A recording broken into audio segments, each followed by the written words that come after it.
Hi, it's Brandon from ThirstGym.com. Today we're talking about an exercise called the Bradford Press. This is a great shoulder and overhead pressing variation that you can use to help your overhead press. You can use it to help build your shoulders, put on some upper body mass and size, and it's definitely a unique overhead variation. Now, I'll be the first to say I'm not a strong overhead presser in terms of my mobility and my movement quality. I did used to have a pretty strong overhead press, but my shoulders get really achy and don't like it. So if you have shoulder issues or shoulder problems, this may not be the exercise for you. If shoulders feel okay, and you're willing to having a little bit of compensations here at certain points, I think it's okay. But you also see this a lot in the bodybuilding-based community in terms of putting on mass on the shoulders. So I would make sure you can master the standard barbell overhead press or the military press. If you have that mastered, you're probably ready for an exercise like this. So I've got the bar set up here in the rack. I'm just going to grab it with my standard overhead press hand position. So I'm not going to be super wide. I'm not going to be super narrow. Honestly, your bench press grip is a good place to start, and then you can kind of adjust from there. Then what we're going to do is I'm going to basically get it here in the front rack position, and then we're going to go in terms of our walkout. So again, here, I'm going to hold it, walk back just a little bit.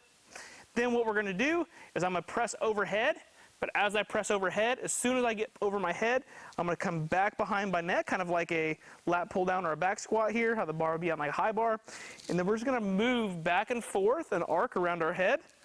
Make sure you don't hit yourself in the face or in the back of the head, but we're never going to lock the rep out at the top. Okay, so we're just going to go back and forth.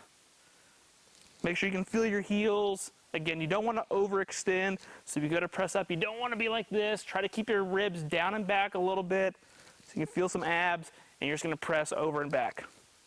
So if you start here, to me, that's one rep, okay? So if you say 3 by 10, that's really like doing 20 partial overhead presses. So you can see why this would be a good delt exercise. The constant tension, having to press overhead and keeping most of the tension on the shoulders. And the triceps will get some work too, but you're not going to be worried about that huge lockout at the top. You're just trying to be able to keep the tension on the shoulders. So knowing that, and the way this exercise is kind of designed, is that you're going to try to keep time under tension on the shoulders. You don't want to let it rest here. You don't want to let it rest on your back.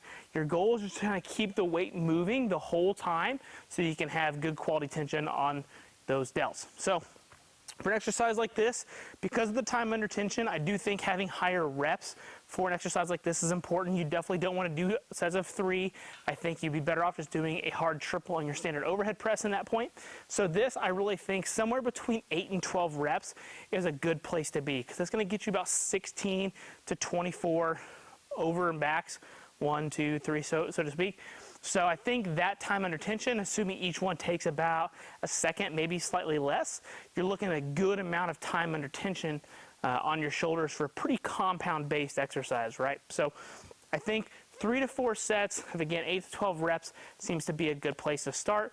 Again, you could definitely up that if you really wanted to. I've actually done these as much as up to 20 just with an empty barbell before to really blow my shoulders up and talk about a lot of time retention and a very hard exercise. So the way this is designed as well, again, you could also decide to put it at the beginning of your shoulder regimen or for your shoulder work that you're trying to do, or you can even put it at the very end, which is kind of what I prefer. Because of the time under tension, the burn, when your shoulders are already kind of blown up and exhausted, you really don't need to put a whole lot of weight on here to get the bang from your buck. So if you got any questions, please feel free to leave them in the comment section.